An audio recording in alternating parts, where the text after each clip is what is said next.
Debate ये नहीं होना चाहिए। किसी ने कहा औरंगजेब अच्छा था, बाबर था, तो शाम को तू चैनल पे आ जा। वाई? क्या चैनल वालों को पता नहीं है कि बाबर काफिर था, औरंगजेब जालिम था, औरंगजेब ने जुल्म किए? तो डिबेट के ऊपर भी चैनल वालों को अपने रवैये को अब बदलना होगा। देखो, एक बात मैं आपको बिल्कुल स्पष्ट तौर पे कह दूं, ना कांग्रेस, ना बीजेपी, ना सीपीएम, ना सीपीआई, पार्टियां आती जाती रहती हैं, राजनीतिक खेल चलते रहते हैं। मेरे लिए प्रथम राष्ट्र रहा है, कांग्रेस का, यूथ कांग्रेस का प्रेसिडेंट रहा या मंत्री रहा। जो आतंकवाद के ऊपर अब लगाम लगी है, अगर यही लगाम पहले लगी होती, हमारी राजनीतिक गलतियां ना होती, लाशों पे राजनीति ना की होती, सरहदों पे राजनीति ना की होती, शायद हिंदुस्तान, राजस्थान के गांव गांव से जो जवान शहीद हुए हैं वो शहीद ना होते, हमारी बहनों के सुहाग ना उजड़ते, हमारे बच्चे यतीम ना होते, और हमारे गांव सुनसान है वो ना होते, हर जगह पे उनकी मूर्तियां दिखाई ना देती शहादतों की। ये हमारी गलतियों से हुआ है भाई। हमने जवानों की शहादतों के साथ शोषण किया है। हम तो एयर कंडीशन कमरों में दिल्ली बैठे रहते थे। जवान सरहदों पे मौत का कफन बांध करके सीने पे गोलियां खा के शहादत का जाम पी जाता था।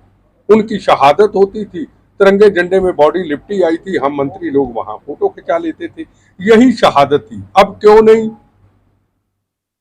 अब जवान की शहादत क्यों नहीं है? कहीं कहीं ये इतना बड़ा देश है, हल्का फुल्का तो घटनाएं गोली चलेंगी, पर जवानों की शहादत जिस तरीके से पुलवामा हो, जो पुलवामा से पहले हो, तिरंगे झंडे का अपमान हो, रोज कश्मीर के अंदर जवानों को पत्थर फेंके जाएं, जवानों पे गोलियां चलें, दीनानगर की घटना हो, पठानकोट की घटना हो, 26/11 की घटना हो, जयपुर के अंदर 120 लोगों का एक दिन शहीद हो जाना, पार्लियामेंट की घटना हो, दिवाली को दिनों में जगह जगह बम ब्लास्ट हो, क्या अब कोई घटना है?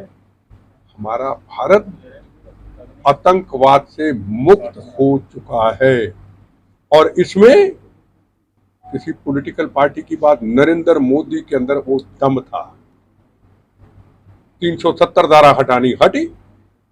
हम नहीं सोच सकते कि हमारे जीते जी 370 धारा हटेगी। 70 साल की कैंसर की बीमारी वो ऐसे ही खत्म हो जाएगी, ना दंगा, ना फसाद, ना गोली, ना कुछ।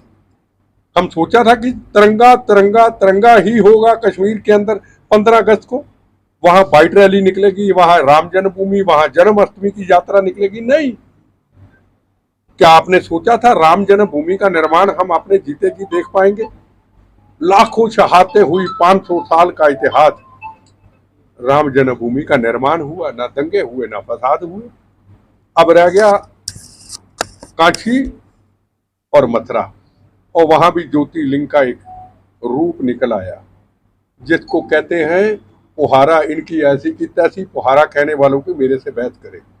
वो ज्योतिर्लिंग था, ज्योतिर्लिंग है, और हमेशा जब तक दुनिया रहेगी वो वहां ही पवित्र रहेगा। ये उस भगवान की कृपा है। ये आज का हिंदुस्तान है। हम महंगाई के मुद्दों को लेते हैं, हम और मुद्दों को लेते हैं। हमने कभी ये सोचा कि भारत आतंकवाद से मुक्त हुआ, उसकी कोई बात करने वाला नहीं। राम जन्मभूमि का निर्माण हुआ, ये क्या है? मुझे तो नहीं पता था ये क्या है।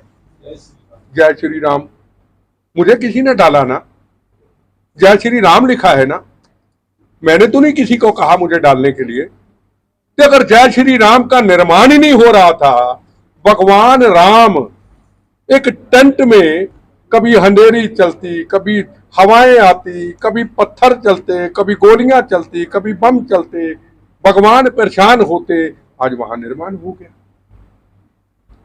हम समाज के लोग, हम पॉलिटिकल पार्टियों के लोग क्यों गंदी राजनीति करते हैं? हमने आज नहीं तो एक दिन भगवान के चरणों में जाना है।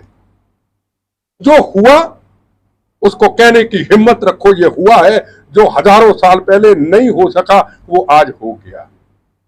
सीमाएं सुरक्षित, पर एक नया जो चैलेंज हमारे लिए आया, जो सीमाएं सुरक्षित होने के बाद ड्रोन का एक बहुत बड़ा चैलेंज आया है, नार्को टेररिज्म।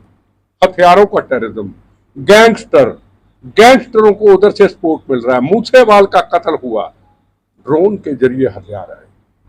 राजस्थान के कुछ लोग थे, गुजरात के कुछ लोग थे, महाराष्ट्र के लोग थे, पूरे देश के लोग थे।